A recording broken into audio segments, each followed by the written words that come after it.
નમસ્તે વિદ્યાર્થી મિત્રો, વિદ્યા એકેડેમી યુટ્યુબ ચેનલમાં આપનું હાર્દિક સ્વાગત છે.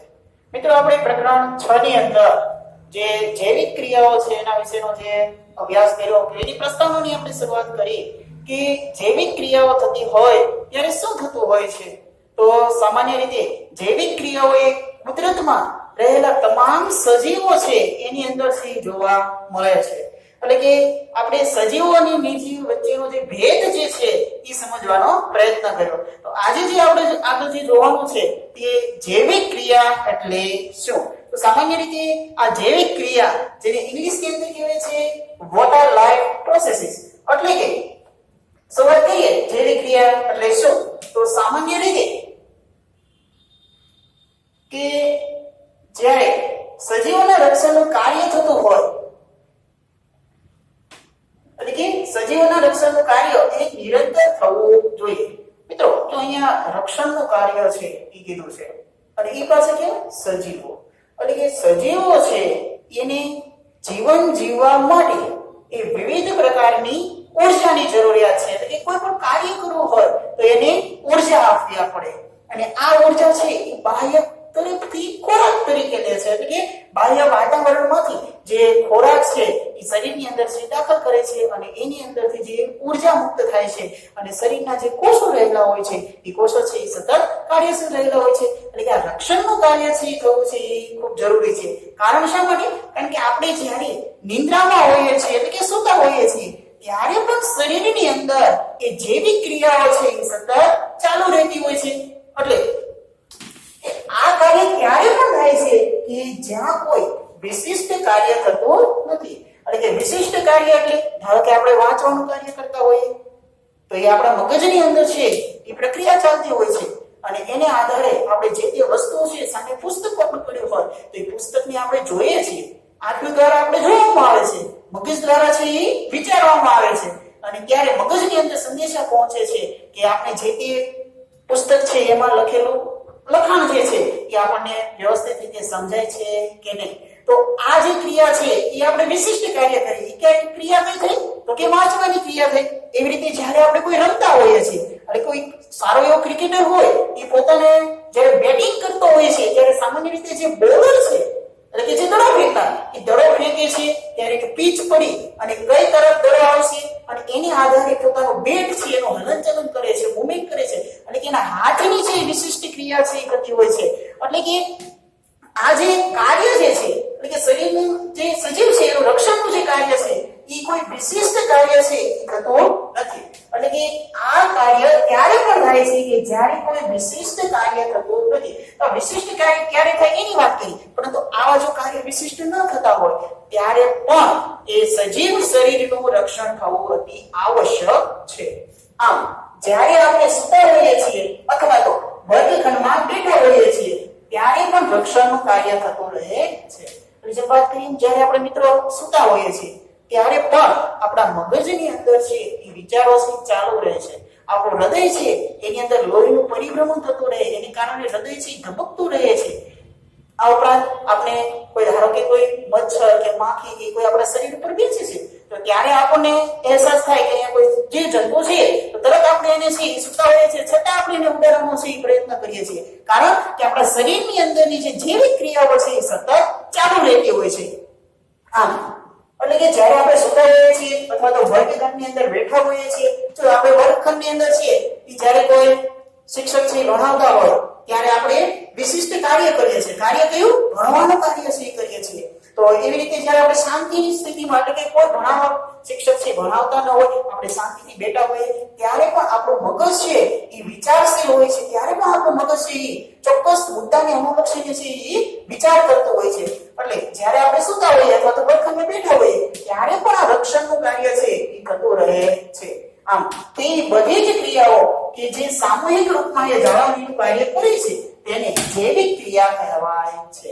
એટલે કે સજીવ શરીરની એવી ક્રિયાઓ કે જેના દ્વારા સજીવનું રક્ષણ અને જાળવણીની ક્રિયા થતી હોય તો આ એક પ્રક્રિયાને જૈવિક પ્રક્રિયા કહેવાય છે. એટલે કે રક્ષણ કરવાનું અને બીજું શું કરવાનું છે? સજીવ શરીરની જાળવણી કરવાની છે. એટલે કે એ બધી જ ક્રિયાઓ કે જે સામૂહિક રૂપમાં એ જાળવણીનું કાર્ય કરે છે તો તેને શું કહેશું આપણે? જૈવિક ક્રિયાઓ. તો મિત્રો વ્યાખ્યાન પૂછે કે જૈવિક ક્રિયા એટલે શું? એનો જવાબ એમ લખવાનો કે એવી ક્રિયાઓ કે જેના દ્વારા સજીવનું રક્ષણ અને જાળવણીની ક્રિયા થતી હોય તો તેને જૈવિક ક્રિયા કહેવાય છે. આમ ઈજા કે તૂટવાની ક્રિયાને રોકવા માટે એ જાળવણીની ક્રિયાની આવશ્યકતા હોય છે. ધારો કે આપણે રમતા હોય અને આપણે પડી જઈએ છીએ તો આપણા હાથ કે પગ છે ત્યાં ઈજા થાય છે, તો ત્યાં રહેલી માંસપેશીઓ છે એની અંદર તૂટી જાય, એટલે કે માંસપેશીઓ તૂટે છે અને એની કારણે એમાંથી આપણને લોહી છે, રુધિર છે એ બહાર નીકળી આવે છે, એટલે કે જે માંસપેશી છે એ તૂટે છે, એની કારણે રુધિરનો સ્ત્રાવ થાય છે. આ ઉપરાંત કોઈ આપણે લથડીઓ આવી જાય અને આપણે પડી જઈએ તો આપણા હાથ પગ છે એ ભાંગી જાય, ત્યારે આપણા શરીરની અંદર રહેલા જે હાડકાઓ છે જે સામાન્ય રીતે કેલ્શિયમ ફોસ્ફેટના બનેલા હોય છે, તો આ જે હાડકાઓ છે એમાં કિનાર પડે છે અથવા તો તૂટી જાય છે, ત્યારે આપણે શરીરની જાળવણી જોઈએ છે એ અતિ આવશ્યક છે.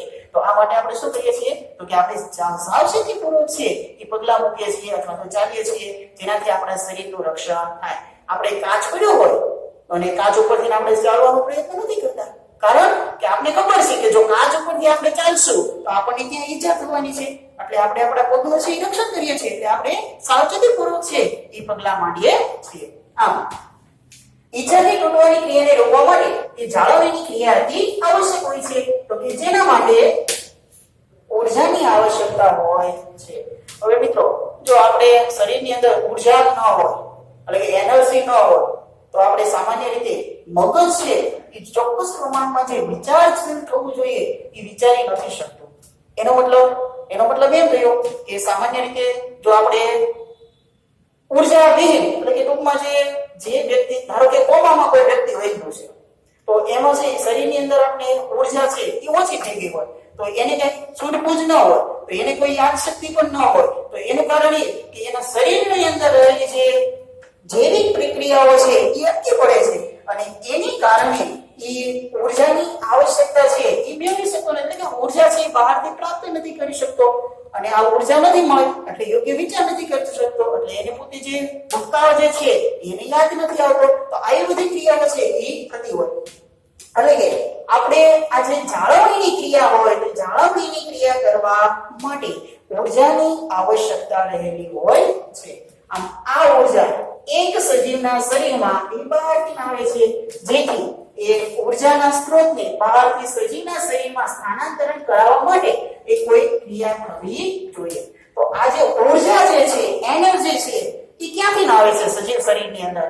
તો સામાન્ય શરીરની અંદર તો કઈ ઊર્જા ઉત્પન્ન નથી થઈ, તો એ તો આપણે ખોરાક લીધો છે, બહારથી આપણે ખાદ્ય પદાર્થ લીધા છે અને એના દ્વારા આપણે શરીરની અંદર છે અન્નનળીની અંદર મુખ મારફતે અન્નનળીની અંદર ખોરાક છે દાખલ કરીએ છીએ અને ખોરાકની જે પાચનની ક્રિયા થાય, પરિપાચનની ક્રિયા થાય, એમાંથી જે ગ્લુકોઝની અંદર છે વિઘટકો છે નાના નાના ટુકડાની અંદર છે વિભાજિત થાય અને એની અંદરથી છે ઊર્જા મુક્ત થાય છે અને આ ઊર્જા છે શરીરના વિવિધ અંગોમાં આવેલી પેશીઓ સુધી પહોંચે, પેશીઓમાંથી કોષ સુધી છે એ ઊર્જા જતી હોય છે. એટલે કે આ ઊર્જા છે એ સજીવના શરીરમાં છે એ બહારથી આવે છે, આ બહારથી આવે એટલે કે સ્થાનાંતરણ થાય. આપણે કોઈ વ્યક્તિ બહાર ઉભો હોય અને રૂમની અંદર દાખલ થાય તો શું કહેવાય? એનું સ્થાનાંતરણ થયું કહેવાય, એટલે કે બહારની વ્યક્તિ અંદર આવી છે. તો આવી રીતના આ જે ઊર્જા જે છે એ આપણે વાતાવરણમાંથી બહારથી છે શરીરની અંદર છે એ દાખલ કરીએ છીએ, જેથી ઊર્જાના સ્ત્રોતને બહારથી સજીવના શરીરમાં એ સ્થાનાંતરણ કરાવવા માટે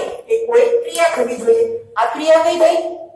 તો કે આપણે હાથ મારફતે જે તે ખાદ્ય પદાર્થ છે એને આપણે ઉંચકીએ છીએ, એ ઉંચકી અને આપણે મુખ સુધી છે એ ખોરાકને લઈ જઈ શકીએ અને એ ખોરાક છે આપણા શરીરની અંદર છે એ દાખલ કરીએ છીએ. એટલે બહારથી જે ખાદ્ય પદાર્થમાંથી જે આપણે વસ્તુ લીધી અને એ જે ખાદ્ય પદાર્થો છે એ સ્થાનાંતરણ થયું અને એ આપણા ખોરાક એટલે કે ખોરાક તરીકે સ્થાનાંતરણ પામે પદાર્થ અને એ આપણા શરીરની અંદર જાય છે અને એમાંથી જે વાત કરીએ વિવિધ ઘટકોની અંદર રૂપાંતરિત થાય અને આપણને ઊર્જા મળતી હોય છે. આમ આ ઊર્જાના સ્ત્રોતને આપણે શું કહીએ છીએ? ખોરાક કે આહાર કહીએ છીએ અને તે શરીરની અંદર દાખલ કરાવવાની ક્રિયાને પોષણ કહે છે. તો મિત્રો આ જે ઊર્જાના જે સ્ત્રોત જે છે એને શરીરની અંદર જે આપણે દાખલ કરીએ છીએ એટલે કે ખોરાકમાંથી આપણને જે ઉર્જા પ્રાપ્ત થઈ, જે ખોરાકને આપણે સામાન્ય રીતે જે આહાર લીધો એ આહારને શરીરની અંદર દાખલ કરાવવાની જે ક્રિયા જે છે એને સામાન્ય ભાષાની અંદર છે પોષણ શબ્દ છે એ કહેવામાં આવે છે. આમ શરીરની અંદર બહારથી ઉર્જા એ દાખલ થાય છે અને આ ઉર્જા માંથી જે ઉર્જા જે છે આપણને આહારમાંથી અથવા તો ખોરાકમાંથી પ્રાપ્ત થાય છે. આમ શરીર માટે જરૂરી ઉર્જા એ જે ખોરાક અથવા આહાર મારફતે આપણે શરીરમાં દાખલ કરીએ છીએ અને આ ખોરાક કે આહારને શરીરની અંદર જે દાખલ કરવાની જે ક્રિયા છે એને પોષણ કહેવામાં આવે છે.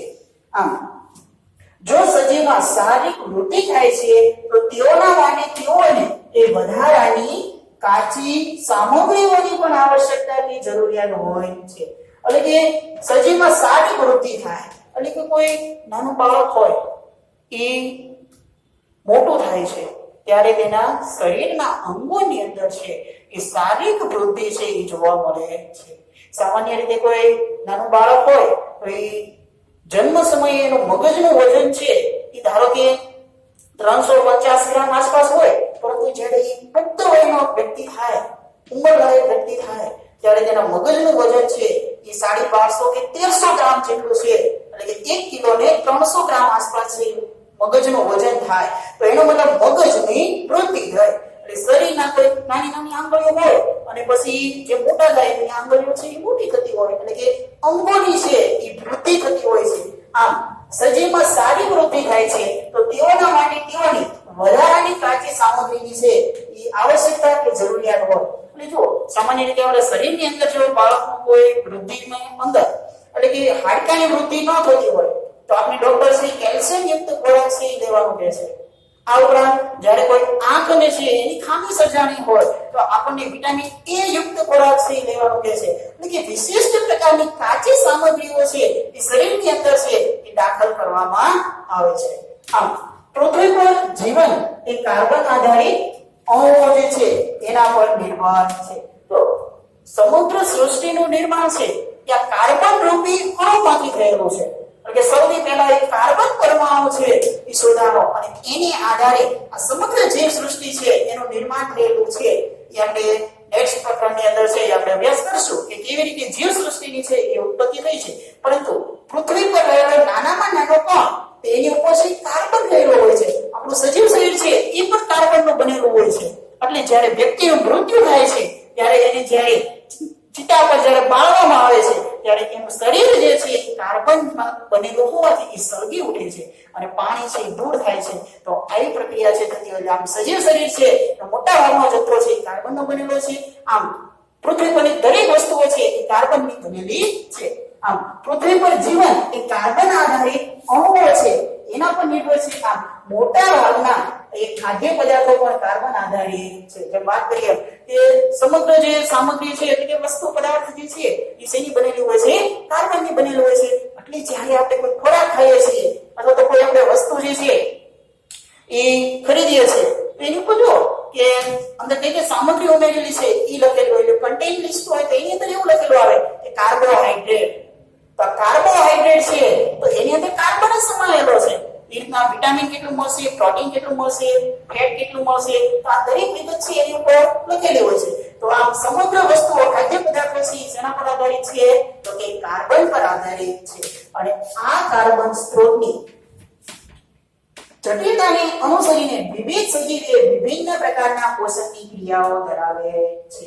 એટલે કે સામાન્ય રીતે આ જે કાર્બન સ્ત્રોત છે એટલે કે જુદા જુદા પદાર્થ જુદા જુદા સ્વરૂપે છે એ કાર્બન રહેલો હોય છે. એટલે કે મૂળ જે છે કાર્બન જેનો આપણે પરમાણુ ક્રમાંક 6 છે, સંજ્ઞા છે C. એટલે આ જે કાર્બન જે છે એ કાર્બનના સ્ત્રોતો છે એની જટિલતાને અનુસરીને વિવિધ સજીવ એ વિભિન્ન પ્રકારના પોષણની ક્રિયાઓ દર્શાવશે. અને મિત્રો અહીંયા જે કાર્બનના સ્ત્રોતો છે એની જે જટિલતા છે એને અનુસરે છે અને સજીવ શરીરના વિભિન્ન પ્રકારની જે પોષણની ક્રિયાઓ જે થતી હોય એને અનુસરતા હોય છે.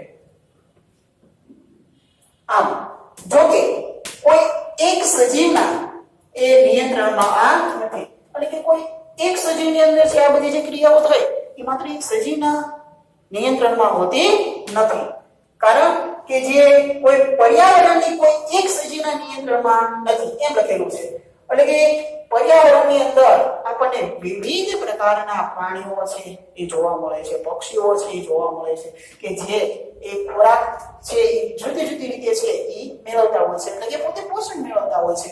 આમ એટલે પર્યાવરણના કોઈ એક સજીવના નિયંત્રણમાં નથી, જેની ઉર્જાના બાહ્ય સ્ત્રોતના એ વિવિધ પ્રકારના હોઈ શકે. તો મિત્રો અહીંયા જે આપણને ઉર્જા જે છે એ મળે છે એ આપણને ઉર્જા સામાન્ય રીતે વિવિધ સ્ત્રોતોમાંથી છે એ પ્રાપ્ત થતી હોય છે. એટલે કે અમુક ઉર્જા જે છે એ આપણે પ્રકાશમાંથી પ્રાપ્ત થઈ હોય તો એને આપણે પ્રકાશ ઉર્જા કહીએ છીએ. અમુક ઉર્જા છે એ આપણે સામાન્ય રીતે તાપમાન દ્વારા મળતી હોય તો એને આપણે ઉષ્મીય જે પ્રકૃતિની અંદર આપણે જોયું તો એ રીતે ઉષ્મીય સ્ત્રોતમાંથી મળતી હોય. તો જુદા જુદા પદાર્થોમાંથી આપણને વિવિધ પ્રકારની ઉર્જાઓ છે એ મળી રહે છે. આમ શરીરની અંદરની ઉર્જાના આ સ્ત્રોતનું વિઘટન કે નિયંત્રણની જરૂરિયાત હોય છે. એટલે કે શરીરની અંદર જે ઉર્જા જે આપણે દાખલ કરવામાં આવી આ ઉર્જાનું છે એ નિયંત્રણ અને બીજું શું કીધું છે એનું એટલે કે વિઘટન કે નિર્માણની જરૂરિયાત છે એ થવી જોઈએ. એટલે કે શરીરની અંદર જે દાખલ કરેલા ઉર્જાનો સ્ત્રોત જે છે એનું વિઘટન કે નિર્માણ જો વિઘટન થાય તો આપણે શરીરની અંદર જે નવો પદાર્થ છે દાખલ કરીએ છીએ તો એ વિઘટન અંદર રહેલો ખોરાક છે એ વિઘટન પામે છે. એટલે બાહ્ય સ્ત્રોતમાંથી આપણે ખોરાક અંદર દાખલ કરીએ છીએ તો ફરીથી એમાંથી છે વિશિષ્ટ પ્રકારની બીજા પ્રકારની ઉર્જા છે એ મુક્ત થતી હોય જે શરીરની આવશ્યકતા મુજબ અને નિર્માણ છે એ પણ આપણા શરીરની અંદર છે એ ઉર્જાનું થતું હોય તો એની જરૂરિયાત છે એ પૂરી પાડે છે. જેથી આ અંતિમ ઉર્જાનો સ્ત્રોત એક સમાન ઉર્જા સ્ત્રોતમાં પરિવર્તિત થઈ જવી જોઈએ. એટલે કે સામાન્ય રીતે આપણે વિવિધ સ્ત્રોતોમાંથી ઉર્જા છે એ મેળવીએ છીએ અને આ ઉર્જા છે શરીરની અંદર દાખલ કરીએ છીએ અને અંતે શરીરમાં જઈ આ તમામ પ્રકારની ઉર્જાઓ છે એ એકબીજામાં પરિવર્તિત થઈ જાય, એકબીજાની અંદર ભેગી થઈ જાય છે. એટલે કે આ અંતિમ ઉર્જાનો સ્ત્રોત એક સમાન ઉર્જા સ્ત્રોતમાં પરિવર્તિત થઈ જવી જોઈએ અને શરીરની વૃદ્ધિ માટે ઉપયોગી આવશ્યક અણુઓનું નિર્માણ કરવું જોઈએ. એટલે પછી વળી પાછી આ જે વિવિધ પ્રકારના સ્ત્રોતોમાંથી મેળવેલી ઉર્જા એ શરીરની અંદર છે શરીરમાં દાખલ થાય અને તમામ પ્રકારની જે ઉર્જા છે એ એક સમાન ઉર્જા સ્ત્રોતની અંદર પરિવર્તિત થઈ જાય અને એક સમાન ઉર્જાની અંદર જે પરિવર્તિત થયેલી ઉર્જા છે એ સામાન્ય રીતે એ વિવિધ અહીંયા એટલે કે થવી જોઈએ અને આ વિવિધ અણુઓની એ આવશ્યક ગતિઓ કે કાર્યો માટે તેમજ એ વિવિધ સજીવ શરીરના રક્ષણ અને શરીરની વૃદ્ધિ માટે એ ઉપયોગી આવશ્યક અણુઓનું નિર્માણ થવું જોઈએ. ફરીથી જોઈ લો એટલે કે અહીંયાથી એટલે કે આ અંતિમ ઉર્જાનો સ્ત્રોત એક સમાન ઉર્જા સ્ત્રોતમાં પરિવર્તિત થઈ જવી જોઈએ અને આ વિવિધ અણુઓની આણ્વીય ગતિઓ કે કાર્યો માટે તેમજ વિવિધ સજીવ શરીરના રક્ષણ અને શરીરની વૃદ્ધિ માટે ઉપયોગી આવશ્યક અણુઓનું નિર્માણ થવું જોઈએ. તો અહીંયા શું કહે છે કે આ જે ઉર્જા જે છે એ શરીરની અંદર છે દાખલ થાય એટલે કે સમાન જૂથની અંદર છે એટલે સમાન ઉર્જામાં છે પરિવર્તિત થઈ જાય છે અને આ ઉર્જા છે એ વિવિધ અણુઓની આણ્વીય ગતિઓ આપણે જો સામાન્ય રીતે અણુ હોય તો એની આણ્વીય ગતિ હોય, એ રીતના પરમાણુ હોય તો એની પરમાણુય ગતિ હોય. તો શરીરની અંદર જે અણુઓ દાખલ કરવામાં આવે છે ત્યારે જે ઉર્જા ધરાવે છે તેને આણ્વીય ઉર્જા કહેવાય અને પરમાણુ જો દાખલ થયેલો હોય તો એને પરમાણુય ઉર્જા કહેવાય. તો આમ અણુઓની આણ્વીય ગતિઓ એ કાર્ય માટે તેમજ વિવિધ સજીવ શરીરના રક્ષણ તો વિવિધ પ્રકારના જે સજીવો છે આ સજીવના રક્ષણ થવાનું છે અને જાળવણી થવી જોઈએ અને જેને આપણે શું કહીએ સામાન્ય રીતે જૈવિક ક્રિયાવિધિ. તો આવી રીતે એ વિવિધ કાર્યો માટે વિવિધ સજીવના શરીરના રક્ષણ અને શરીરની વૃદ્ધિ માટે ઉપયોગી એવા આવશ્યક અણુઓનું છે એ નિર્માણ થવું જોઈએ. તો સામાન્ય રીતે આ ઉર્જા છે એ શરીરની અંદર દાખલ થાય છે એ આણ્વીય ગતિ સ્વરૂપે હોઈ શકે એટલે કે આણ્વીય ગતિઓ એ કાર્યો માટે તેમજ એ વિવિધ પ્રકારના જે સજીવો છે એના રક્ષણમાં ઉપયોગી બને અને વળી પાછી એ જે ઉર્જા છે એ શરીરની વૃદ્ધિ માટે એ ઉપયોગી આવશ્યક અણુઓનું નિર્માણ થવું જોઈએ. એના માટે એ શરીરની અંદર રાસાયણિક ક્રિયાઓની એક શૃંખલાની જરૂરિયાત હોય છે. જો અહીંયા આપણે એક રાસાયણિક પ્રક્રિયા છે શરીરની અંદર થાય તો આ બધી જે ઉર્જા છે એ શરીરમાં જે દાખલ થાય છે અને કે જે ચોક્કસ પ્રક્રિયા હેઠળ છે એ આગળ વધે છે એટલે કે જે રાસાયણિક પ્રક્રિયાઓ વિશે આપણે જોતા હતા કે બે ઘટકો છે ભેગા થતા હોય ત્યારે નિકોલનું નિર્માણ થતું હોય, તો એ બધી જે ક્રિયાઓ છે તો એવી રીતે અહીંયા વિવિધ પ્રકારની ઉર્જા એ શરીરની અંદર છે દાખલ થાય છે અને સમાન રીતે એક સમાન જૂથની અંદર પરિવર્તિત થાય છે અને એ સજીવ શરીરના રક્ષણનું કાર્ય કરતી હોય છે અને આવશ્યક અણુઓનું નિર્માણ કરે અને વળી પાછી રાસાયણિક ક્રિયાઓને શરીરની અંદર છે એક શૃંખલા છે એ રચાય છે અને જે રીતના સજીવ શરીરની જરૂરિયાત હોય એવી રીતે શૃંખલા રચાતી હોય છે. આમ ઓક્સિડેશન અને રિડક્શનની જે પ્રક્રિયાઓમાં અણુઓના વિઘટનની કેટલીક સામાન્ય રાસાયણિક પ્રક્રિયાઓ છે. એટલે કે જે ઓક્સિડેશન અને વિઘટન થવાની જે ક્રિયા હતી પ્રકરણ 1 ની અંદર આપણે જોયું કે સામાન્ય રીતે કાર્બન છે ઓક્સિજન સાથે જોડાય અને કાર્બન ડાયોક્સાઇડ વાયુ જે બનાવે છે તો એ જે સામાન્ય રીતે આ ઓક્સિડેશનની જે ક્રિયા થાય તો એ રીતે ઓક્સિડેશન અને રિડક્શનની આ જે પ્રક્રિયાઓ છે એ અણુના વિઘટનની કેટલીક સામાન્ય રાસાયણિક પ્રક્રિયાઓ છે. એટલે કે અણુ જે છે એનું જે સામાન્ય વિઘટનની જે પ્રક્રિયાઓ આપણે જે જોઈ હતી એવી રીતના અહીંયા જે રાસાયણિક પ્રક્રિયા છે એ ઓક્સિડેશન અને રિડક્શનની પ્રક્રિયા છે એ વિઘટનની કેટલીક સામાન્ય રાસાયણિક પ્રક્રિયાઓ છે અને તેની માટે વધુ માત્રામાં શરીરમાં છે બહારના સ્ત્રોતમાંથી ઓક્સિજન મેળવવો પડે છે. એટલે કે અહીંયા શરીરની અંદર રહેલા અણુઓ છે એટલે કે આણ્વીય ગતિ પામી અને શરીરમાં દાખલ થયેલા ખોરાકના અણુઓ આ અણુઓ છે એનું જે વિઘટન થવાનું છે એટલે કે ઓક્સિડેશન અને રિડક્શનની પ્રક્રિયા દ્વારા આ જે વિઘટન થવાની જે ક્રિયા છે એ વિઘટનની પ્રક્રિયા માટે એ શરીરની અંદર ઓક્સિજનનો સ્ત્રોત ઓક્સિજનનો જથ્થો છે એ સતત છે એ મળવો જરૂરી છે. એટલે આપણે ઓક્સિજન વિના એ લાંબુ શું 2-5 મિનિટ આપણે ઓક્સિજન છે એ ન લઈએ તો પણ આપણને છે શ્વાસ લેવામાં છે તકલીફ પડે છે, શ્વાસ રોકાઈ જાય છે, માણસ છે એ મૃત્યુ પણ પામી શકે છે. આમ સતત ને સતત આ જે અણુઓ છે એનું વિઘટન થવા માટે બાહ્ય વાતાવરણમાંથી ઓક્સિજન છે મળવો જરૂરી છે. આમ શરીરની બહારથી ઓક્સિજનની ગ્રહણ કરી અને કોષોને આવશ્યકતા એ જરૂરિયાતને અનુલક્ષીને ખાદ્ય સ્ત્રોતો વિઘટનમાં ઉપયોગ કરવાની ક્રિયાની એ સામાન્ય રીતે શ્વસન કહે છે. એટલે કે પેટર્ન નંબર 1 ની અંદર આ વ્યાખ્યા આપણે આવી કે શરીરની બહારથી ઓક્સિજનને ગ્રહણ કરવું. આપણે ઓક્સિજન શેમાંથી લઈએ છીએ? શરીરની બહાર એટલે કે વાતાવરણમાંથી. આ વાતાવરણમાંથી ઓક્સિજન છે એને ગ્રહણ કરવાનો છે અને કોષોની આવશ્યકતા કે જરૂરિયાતને અનુલક્ષીને એટલે કે શરીરની અંદર રહેલા જે કોષો એની જે પ્રમાણે આવશ્યકતા હોય કે જરૂરિયાત હોય તે પ્રમાણે એની આવશ્યકતા કે જરૂરિયાતને અનુલક્ષીને આ જે ખાદ્ય સ્ત્રોતો છે એનો વિઘટનમાં ઉપયોગ કરવાની ક્રિયાને એ શું કહેવામાં આવે છે? શ્વસન કહેવામાં આવે છે. આમ શ્વસનની વ્યાખ્યા પૂછે તો શું લખવાનું? તો કે શરીરની બહારમાંથી ઓક્સિજનને ગ્રહણ કરી અને કોષોની આવશ્યકતા કે જરૂરિયાતને અનુલક્ષીને ખાદ્ય સ્ત્રોતો એ વિઘટનમાં ઉપયોગ કરવાની ક્રિયાને શ્વસન કહેવાય છે. યાદ કેટલું રાખશો? માત્ર એટલું કે શરીરની બહારથી ઓક્સિજનને શું કરવાનું છે? ગ્રહણ કરવાનું છે. કોષની આવશ્યકતા કે જરૂરિયાતને અનુલક્ષીને એ વિવિધ પ્રકારના ખાદ્ય સ્ત્રોતોનો એ વિઘટનમાં ઉપયોગ કરવાની ક્રિયાને સામાન્ય રીતે શ્વસન કહીએ છીએ. આમ એક કોષીય સજીવની સંપૂર્ણ સપાટી એ પર્યાવરણની સાથે સંપર્કમાં હોય છે. તો સામાન્ય રીતે અહીંયા આપણે એક તરફ તમને ખબર પડે કેવી રીતે?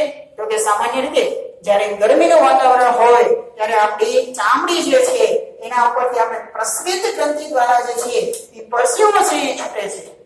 એનું કારણ એ કે વાતાવરણની અંદર જે ચામડીની જે પ્રસ્વેદ ગ્રંથિ છે એ સંપર્કમાં સીધી રહેલી છે અને એને કારણે છે એ ઘટના છે જોવા મળે છે. આમ એક કોષીય સજીવની સંપૂર્ણ સપાટી એ પર્યાવરણની સાથે સીધા સંપર્કની અંદર રહે છે અને તેઓને ખોરાક ગ્રહણ કરવા માટે એ વાયુઓની આપલે કરવા માટે કે ઉત્સર્ગ પદાર્થ કે નકામા પદાર્થ જે છે એને નિકાલ માટે કોઈ વિશિષ્ટ અંગની જરૂરિયાત હોતી નથી. તો જેવી રીતે અહીંયા આપણે વાત કરીએ અહીંયા પ્રસ્વેદ ગ્રંથિ દ્વારા એ વધારાનું શરીરની અંદર રહેલું પાણી જે છે કે નકામો ઉત્સર્ગ દ્રવ્ય જે આપણે કહીએ છીએ એ બહાર નિકાલ કરવાની આવશ્યકતા છે એ ચામડી દ્વારા થતી હોય છે. આમ સજીવ શરીર જે છે એની કોષીય સપાટી એ પર્યાવરણના સંપર્કમાં રહી અને તેથી તેઓને ખોરાક ગ્રહણ કરવો એટલે કે ખોરાકને આપણે શરીરની અંદર દાખલ કરવા માટે વાયુઓની આપલે કરવા માટે એટલે કે કયો વાયુ? ઓક્સિજનની અંદર દાખલ કરવાનો, કાર્બન ડાયોક્સાઇડ શરીરમાંથી બહાર કાઢવાનો. તો આ થઈ વાયુઓની આપલેની વાત. અને ઉત્સર્ગ પદાર્થ એ નકામા પદાર્થ. ઉત્સર્ગ પદાર્થ એટલે કે જે સામાન્ય રીતે આપણે જે ઉત્સર્ગ દ્રવ્યો એટલે કે ખોરાકમાં અપાચિત ખોરાક જે છે એ આપણે મળદ્વાર દ્વારા જે શરીરની બહાર નિકાલ કરવાની ક્રિયા હોય તે, આ ઉપરાંત જે વધારાનું જે પાણી જે છે શરીરમાં નકામું ઝેરી પાણી એની જે મૂત્રપિંડ મારફતે એટલે કે જે મૂત્રાશયની ઈ જે ઘટના દ્વારા ઉત્સર્ગ એકમ દ્વારા શરીરની બહાર જે છે એ નકામા પદાર્થને છે દાખલ કરવાની જે ક્રિયા છે તો એની અંદર એ વિશિષ્ટ અંગની જરૂરિયાત હોતી નથી. ક્યારે? તો કે પ્રસ્વેદ અને સામાન્ય રીતે જ્યારે કોષીય દ્રવ્યની જ્યારે કોષીયની વાત થતી હોય ત્યારે સજીવના કોષની વાત થતી હોય ત્યારે આમ, પરંતુ જ્યારે સજીવના શરીરના કદમાં એ વધારો થાય અને શારીરિક વધારો થવાથી એ વધારે જટિલ શરીર બને ત્યારે શું થાય છે? જો બાળક જ્યારે પોતાના માતાની કુખની અંદર ગર્ભાશયની અંદર હોય છે ત્યારે આવા જે નકામા દ્રવ્યો કે ઉત્સર્ગ પદાર્થો આપણે કીધા તો એને એ સમય દરમિયાન એના કોષોમાંથી જે ઉત્પન્ન થયેલા હોય તો એને બહાર કાઢવાની જે ક્રિયા છે એ થતી નથી અને ત્યારે એ કોષોની આવશ્યકતા હોતી નથી. પણ જેમ જેમ સજીવ જે છે એટલે કે મનુષ્ય જે છે એ એની ઉપર વધે છે એટલે કે એના અંગોનો વિશિષ્ટ પ્રકારે વિકાસ થવા લાગે છે તેમ તેમ એને ચોક્કસ પ્રકારના વિશિષ્ટ અંગોની આવશ્યકતા રહેલી હોય છે. એટલે જો એમ લખ્યું છે કે જ્યારે સજીવના શરીરના કદમાં વધારો થાય એટલે કે સામાન્ય બાળક નાનું હોય અને એમાંથી જ્યારે મોટા બને છે ત્યારે એટલે એના કદની અંદર છે એ વધારો થયો છે ત્યારે અથવા તો શારીરિક વધારો થવાથી કે જ્યારે જટિલ શરીર બને તો જે શરીરના અંગોની અંદર હાથ, પગ, માથું આ બધા જે અંગો છે એની અંદર શારીરિક વૃદ્ધિ થાય છે ત્યારે શરીર કેવું બને છે? જટિલ બને છે. તો ત્યારે શું થાય છે? તો કે ત્યારે એ વિશિષ્ટ અંગની આવશ્યકતા રહેલી હોય છે. આમ બહુકોષીય સજીવોમાં બધા કોષો પોતાની આસપાસના પર્યાવરણની સાથે સીધા સંપર્કમાં હોતા નથી. આથી સામાન્ય પ્રસરણ એ બધા કોષોની જરૂરિયાતની પૂર્તિ કરી શકતા નથી. તો મિત્રો અહીંયા બહુકોષીય જે સજીવ છે તો મનુષ્ય છે એની અંદર એક કરતા વધારે કોષો આવેલા છે. માટે મનુષ્ય એ પ્રાણીઓ છે એને આપણે બહુકોષી કહીએ છીએ. પરંતુ એક કોષના બનેલા જેમ કે અમીબા છે, પેરામીશિયમ છે, પ્લાઝ્મોડિયમ છે, આવા બધા જે છે એવા જે સજીવો છે એ એક કોષીય, એનું શરીર એક કોષનું બનેલું છે. પરંતુ આપણે છે જટિલ એટલે કે બહુકોષીયના બનેલા છે. એટલે કે બહુકોષીય સજીવના કોષો એ પોતાની આસપાસના પર્યાવરણની સાથે સીધા સંપર્કમાં ના હોય. કારણ કે જે અમુક બહુકોષીય સજીવના જે કોષો છે શરીરની અંદર દાખલ થયેલા હોય છે, અંદર રહેલા હોય છે, એ પર્યાવરણના સીધા સંપર્કની અંદર હોતા નથી. આમ આથી એ સામાન્ય જે પ્રસરણ છે એ બધા કોષોની જરૂરિયાતને પૂરી કરી શકતા નથી.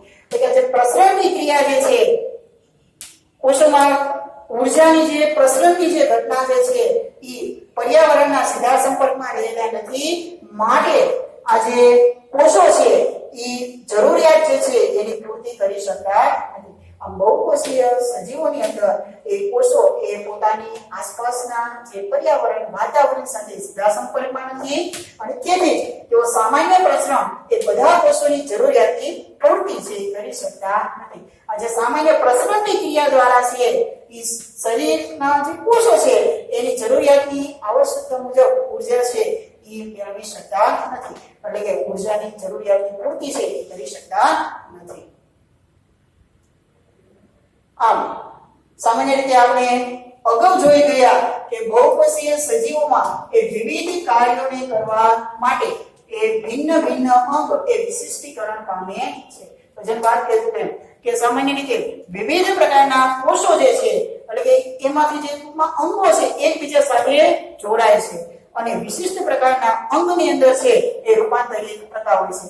એટલે કે બહુકોષીય સજીવોમાં વિવિધ જે કાર્યોને કરવા માટે એ ભિન્ન ભિન્ન અંગ એ વિશિષ્ટીકરણ પામે છે. જેમ કે આપણો હાથ, આ હાથ હોય તો સૌથી પહેલા એ આપણે બાળક હોય તો એની આંગળીઓ છે નાની હોય, પરંતુ જેમ જેમ મોટું થાય તો એના આંગળીઓના કદની અંદર છે વધારો થતો હોય તો હાથની આંગળીઓ આવી જાય, પછી પોછો આવી જાય, કોણી આવી જાય, આમ વિવિધ ભાગો જોડાય અને સંપૂર્ણ હાથ છે એનું નિર્માણ કરે. એટલે કે અંગો ભેગા થાય અને વિશિષ્ટીકરણ પામે છે ત્યારે હાથનું નિર્માણની છે એ ક્રિયા થતી હોય છે. આમ આપણે આ વિશિષ્ટીકરણ એ પેશીઓની સાથે અને સજીવના શરીરની અંદર એ જીવોના સંગઠનથી તમે પરિચિત થયો. જેમ વાત કરીએ તો વિશિષ્ટીકરણ દ્વારા એ વિવિધ પ્રકારના જે સજીવો જે છે એના અંગની છે એ રચના થતી હોય છે. તેમાં કોઈ આશ્ચર્ય નથી કે ખોરાક અને ઓક્સિજનનું અંતઃગ્રહણ પણ વિશિષ્ટીકરણ પામે પેશીઓનું કાર્ય છે. એટલે કે સામાન્ય રીતે કોઈ આશ્ચર્ય આપણે ન થાય કે કેવી રીતે કોઈ ખોરાક જે છે અથવા તો ઓક્સિજન છે એ શરીરની અંદર અંતઃગ્રહણ થાય. તો મિત્રો અહીંયા પણ આપણે ઓક્સિજન છે એ શરીરની અંદર દાખલ કરીએ છીએ ત્યારે સૌથી પહેલા વાતાવરણમાંથી ઓક્સિજન છે એ નાકના જે બાહ્ય નાસિકા છિદ્ર છે એની મારફતે નાસિકા કોટરની અંદર જાય, એની અંદરથી શ્વાસ નળી જે છે એની અંદર જાય, શ્વાસ વાહિકાઓ જાય, એની અંદર ટૂંકમાં આપણે એક વિશિષ્ટ પ્રકારનું અંગ છે એટલે કે તંત્ર છે એ તૈયાર થાય જેને સામાન્ય રીતે આપણે શ્વસન તંત્ર છે એવું નામ આપશું. તો અહીંયા ઓક્સિજનના અંતઃગ્રહણની ક્રિયા શ્વસન તંત્ર દ્વારા, જ્યારે ખોરાકનું જે ગ્રહણ છે ખોરાક છે એ આપણે મુખ મારફતે એ મુખમાં દાખલ કરીએ છીએ અને દાંત દ્વારા છે ને ચાવવાની તોડવાની જે ક્રિયા થાય એમાંથી જે અન્નનળીની જાય, પછી અન્નનળીમાંથી જે અન્ન વાહિકાઓની અંદર જાય, જઠર, પછી નાનું આંતરડું, મોટું આંતરડું, આ સંપૂર્ણ ક્રિયાઓ છે એ સામાન્ય રીતે મનુષ્યના પાચન તંત્રની અંદર છે ખોરાકના અંતઃગ્રહણની થતી હોય છે. એટલે આનાથી એક મુશ્કેલી ઉદ્ભવે છે કે જો ખોરાક તેમજ ઓક્સિજનનું અંતઃગ્રહણ એ કેટલાક વિશિષ્ટ અંગો દ્વારા જ થાય છે, પરંતુ સજીવના એટલે કે શરીરના બધા ભાગોએ તેમની જરૂરિયાત ઓક્સિજનની અને ખોરાકની એટલે કે ખોરાક અને ઓક્સિજનની જરૂરિયાત હોય છે. અને આ ખોરાક તેમજ ઓક્સિજન એ એક સ્થાનથી બીજા સ્થાન સુધી લઈ જવા માટે એ વહન તંત્રની છે એટલે કે જે આપણે વાત કરીએ ખોરાકને ગ્રહણ કરવા માટે પાચન તંત્રની અને ઓક્સિજનને ગ્રહણ કરવા માટે શ્વસન તંત્રની છે એ આવશ્યકતા રહેતી હોય છે. એટલે કે વિશિષ્ટ અંગો દ્વારા છે એ કાર્ય થતું હોય અને આ બધા જ કોષો છે એ ભેગા મળે છે અને સજીવ શરીરની કોષોની જરૂરિયાત મુજબ એ ઓક્સિજન અને ખોરાક જે છે એનું શરીરની અંદર દાખલ થાય અને વિશિષ્ટ પ્રકારના વહન તંત્રની છે એ આવશ્યકતા રહેલી હોય છે. એટલે મિત્રો જે આપણે વાત કરીએ છીએ કે જે ખોરાક જે છે એટલે ખોરાક છે એ આપણે સામાન્ય રીતે પાચન તંત્ર દ્વારા શરીરમાં દાખલ કરીએ અને જે ઓક્સિજન છે એ શ્વસન તંત્ર દ્વારા છે શરીરની અંદર દાખલ કરીએ છીએ. આમ ખોરાક છે કાર્બનના સ્ત્રોતનો બનેલો છે, જ્યારે અહીંયા શ્વસન તંત્રની અંદર ઓક્સિજન એટલે કે જે ઓક્સિજનનો ઉપયોગ છે એ શ્વસન તંત્રની અંદર આપણે કરીએ. એટલે અહીંયા જો આપણે કહી શકીએ કે જ્યારે એ રાસાયણિક પ્રક્રિયાઓમાં કાર્બન સ્ત્રોત અને ઓક્સિજનનો ઉપયોગ એ જ્યારે ઊર્જા પ્રાપ્તિ માટે થાય છે ત્યારે એવી નિપજો કે ઉત્પાદકો બને છે કે જે શરીરના કોષો માટે માત્ર બે ઉપયોગી જ નહીં પણ તે હાનિકારક પણ હોય. એટલે કે જ્યારે આપણે શરીરના કાર્યો કરવા માટે જે આ કાર્બનનો સ્ત્રોત અને ઓક્સિજન વાયુ જે છે એ શરીરની અંદર દાખલ કરીએ છીએ ત્યારે તેની સાથે સાથે ક્યારેક મોટા ભાગે એટલે કે એવી નિપજો અથવા તો ઉત્પાદકો એ ઉત્પન્ન થતા હોય છે કે જે માત્ર શરીરના કોષો માટે જરૂરી જ નથી, એટલે આપણે એને બિનઉપયોગી કીધા. એટલે કે બિનઉપયોગી જ નહીં પરંતુ તે કેવા હોય છે હાનિકારક પણ હોઈ શકે.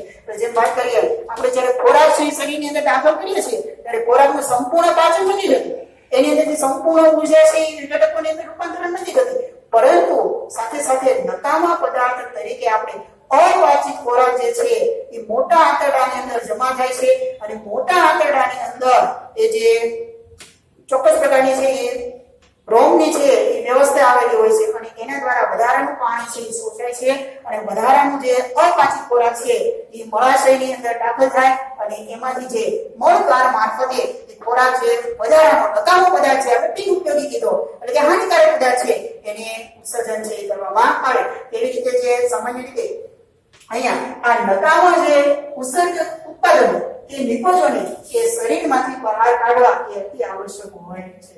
વાત કરીએ સામાન્ય રીતે આ જે નકામા જે પદાર્થો ઝેરી પદાર્થો છે ઉત્પન્ન થયા તો એને શરીરની બહાર કાઢવા છે એ અતિ આવશ્યકતા હોય છે. આ વધારાનું જે પાણી છે એટલે ઝેરી પાણી જે છે એને આપણે સામાન્ય રીતે એ મૂત્રાશયની જે ક્રિયા દ્વારા ઉત્સર્જક એકમ જે છે એનાથી દૂર કરીએ છીએ અને જે ખોરાક જે છે અવાંછિત રહેલો ખોરાક એ સામાન્ય રીતે મૂળોત્સર્જનની ક્રિયા દ્વારા છે એ શરીરની બહાર છે આપણે નિકાલ કરીએ છીએ. આમ આ ક્રિયાને આપણે ઉત્સર્જન કહીએ છીએ.